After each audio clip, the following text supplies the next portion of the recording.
Today we're going to try to make Papa's fudge the way he taught me many years ago. This recipe is something you have to pay attention to and you have to be taught to make because all of the ingredients have measurements and we don't really follow them.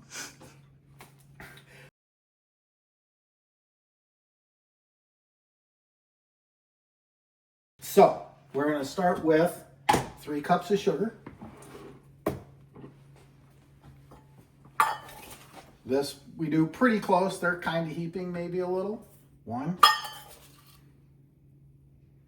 2, 3 cups of sugar.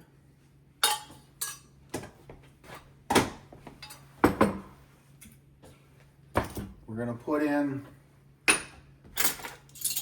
kind of a thin, maybe a little less than a teaspoon of salt. That's not the 1 teaspoon.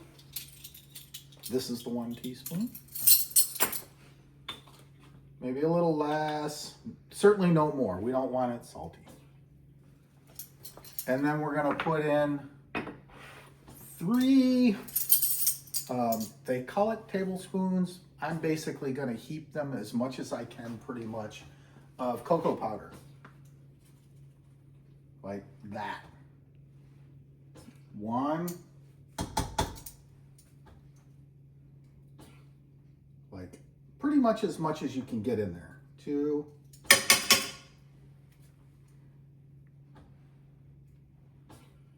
3. That one really was as much as I could get in there.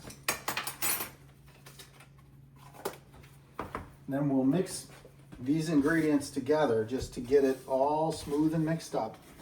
So look in there. See, it starts out kind of a mess, and then we're just mixing to get the cocoa and the sugar mixed together. All even like. Good enough. Then we're going to put in 1.5 cups of milk. And thank you, Monica, for correcting me since I had it wrong.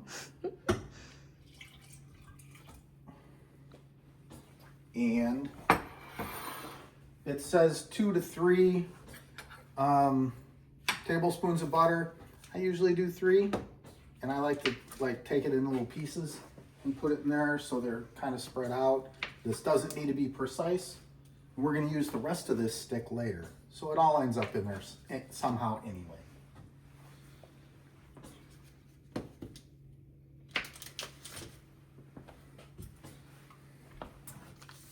So that's kinda 3 tablespoons of butter. And now see, we've got it here. And we're gonna just, maybe mix it up a little bit.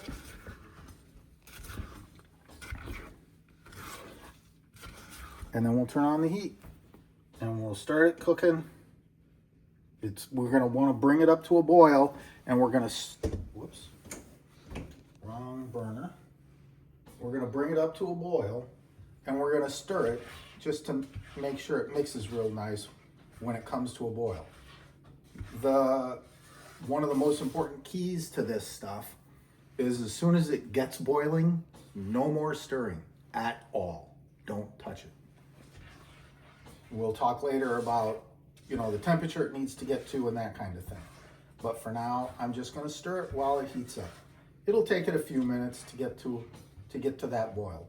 So we'll see you again in a few. And I'll slowly turn up the heat as the mixture heats to get it to that boiling point. So now we're starting to get hot, and you can see my butter's melting and the fudge is starting to look a little more creamy, a little glassy on top, and you see the butter in it. But this is what it should look like, and it's going to start boiling probably any minute. And what'll happen is, as it boils, it will go higher and higher and higher, and you'll think it's going to overflow the pan, but it won't. That's why we use this size of a pot. This is a 3-quart pot, and it's about the right size. So it'll fill all the way up when it's boiling. It'll look like it's going to go over, and then as it cools, it'll go back down, back to this same size. Getting real close to the point where it's going to boil. and we're watching at this point. All the butter's melted. You can see it's starting to thicken up just a little bit. And now I'm watching for it to boil, because when I see those first couple of bubbles, this gets put away. The reason that we stop stirring it when it starts boiling is there's some chemical reaction that causes it to be grainy if you stir it while it's boiling. So if your fudge is grainy, it could be because you kept stirring it after it started boiling. That was a trick I learned some time ago that Papa never knew. And so his fudge was sometimes good and sometimes less good.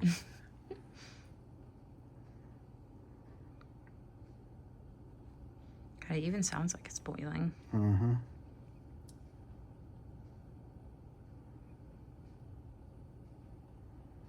You can see it's kind of rolling away from the edges and stuff. This is getting there. So here are our first bubbles. And there it's breaking into a boil. And you'll see it all right away. It expanded in size. And now we're just going to let it boil. And now I'm going to put this away. I'm done with this guy for a little bit. And now we wait, I don't know, around 20 minutes or so. We need this thing to get to exactly 116 degrees Celsius. So we have a thermometer that we've tested multiple times to make sure that it's actually accurate. The temperature, the precision of the temperature is very important. 116 degrees, if you go over that at all, you'll end up with hard, dry fudge. And if you go under it, it's softer. So if anything, maybe 115 is better. But you'll have to learn from your thermometer what really works. So if you make your first batch, don't be surprised if it comes out a little funky. So see this boiling? We'll take a temperature here just for fun and see where we're at. And see, we're already up to 105 degrees, but it'll take a little while to get from there up to 116. So I'll slowly raise the heat on the stove and see we're at 106 and a half now. So we haven't come up much since we checked just a moment ago. And maybe I'll increase the temperature just a tiny bit and slowly bring it up, and we just wait now. Now I'm gonna go ahead and I'm gonna come over and I'm gonna grease my 9x13 or 8x13 pan. I'm gonna just spread some butter through this thing so that it doesn't stick too much to it. While that's getting up to temperature, you can see, and we're gonna hit it pretty liberally here. There's a lot of butter in there. And just spread it smoothly over the entire surface where the fudge is gonna be.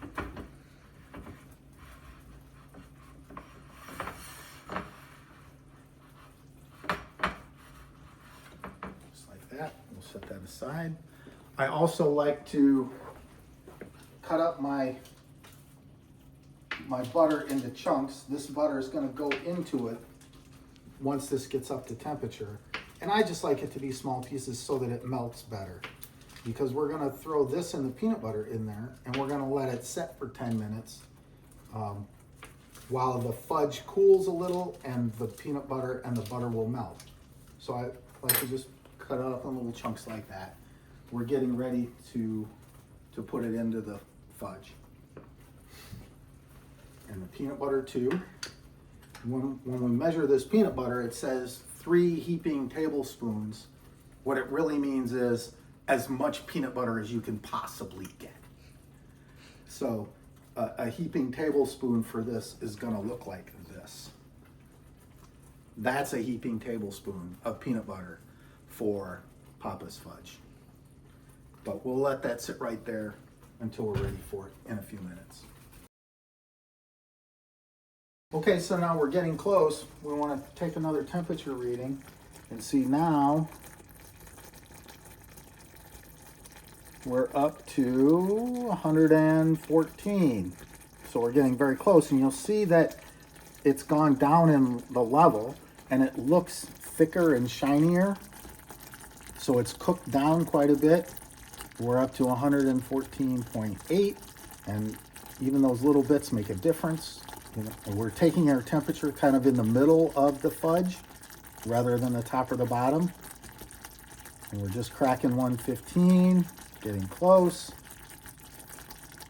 116, 116 right there. And we take it off the heat.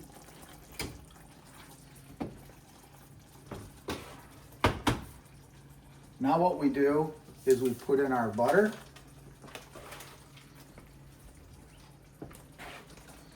We're just kind of spreading it out and letting it fall where it falls. And I want it to go down in so it melts. And then we're going to put in our peanut butter, 1 tablespoon. And then another one like that. And another one.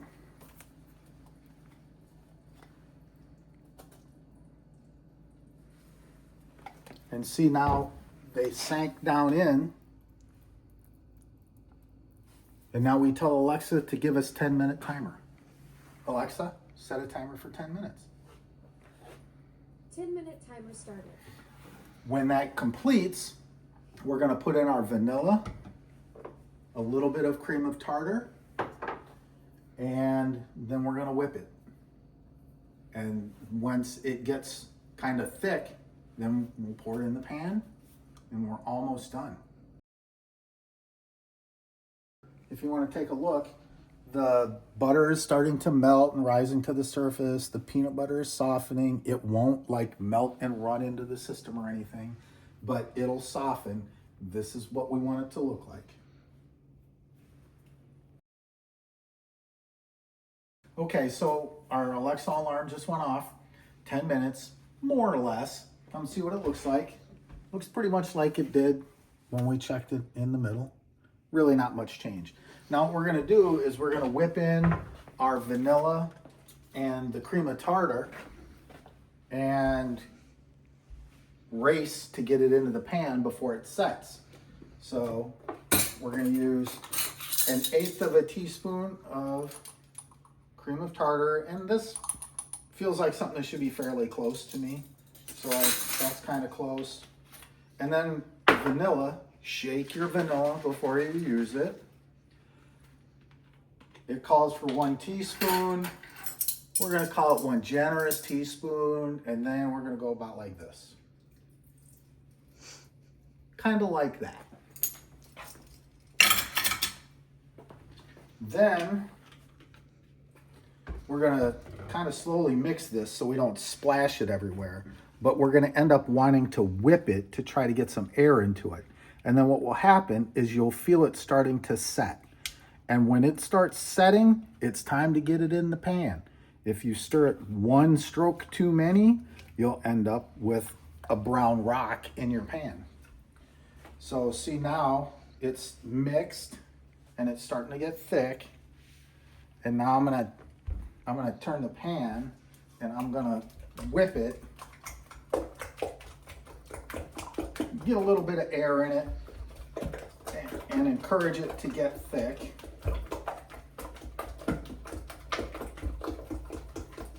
And that's about all it takes. And now you can see now it's starting to thicken. We're gonna pour that in the pan. Oh yeah, that looks about right. And you know, if we leave a little in the pot, you know, then Lisa's gonna have to lick that out for us later. And yeah, this is maybe a little thicker than I wanted. It should spread itself in the pan. This might not be our best batch ever. We may have gone just a little bit over that magical 116 degrees Celsius. But see, I just smooth it out. Now, all it has to do is cool. And then cut it, which is a trick of its own. But Papa had, his trick was, you got to take it out set it on the concrete floor in the garage. Put a pan over it so the critters don't get it, and let it cool out there. You can just cool it on the counter. I've done it both ways. I'm honestly not sure if there's a difference one or the other, but we love our traditions here, so we're gonna go in the garage. We're just gonna sit it right on the dirty old floor, put a pan on top of it to keep the critters out, and then we're gonna let it cool. Look, somehow I didn't manage to get it all out. This is so disappointing for Lisa, because now I have to take her the pan. Here's the fudge pan, honey. So now we're gonna do the hard part. This is the part that's always been a challenge for me. If you can figure out a better way, please share. But what we gotta do is we're gonna try to cut it up. It's not quite all the way cool yet, but it's set firm. I like to try to use a scraper. I've tried a knife. I've tried all kinds of things, but to get nice pretty cuts with nice clean edges just eludes me. So do the best you can and cut it in. I recommend cutting it in small pieces. You guys all know this is heavy duty stuff, and small pieces make small doses, and you can take more than one if you need a lot. So I'm just gonna, oh, well, that feels pretty good actually. See, I'm just cutting it in lines, and look at that cracking already. So it's gonna wanna stick to the, thing, give it a little wiggle, try to get it out of there.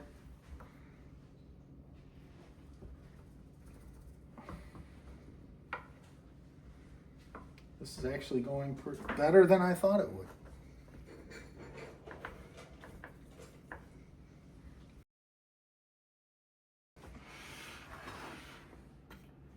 So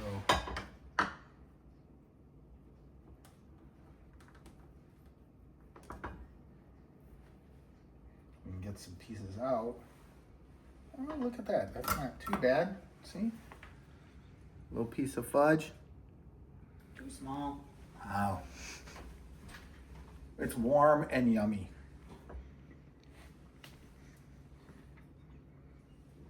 And my poor camera girl didn't get any.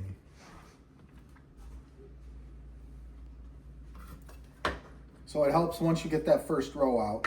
It's like cutting a pie or a cake or anything. The first one's really hard. So then I'm gonna cut them off and slide them just a little bit. And take those pieces out and separate them. It always looks crumbly. It's not pretty, and that bothers me. But that's the way it's always been.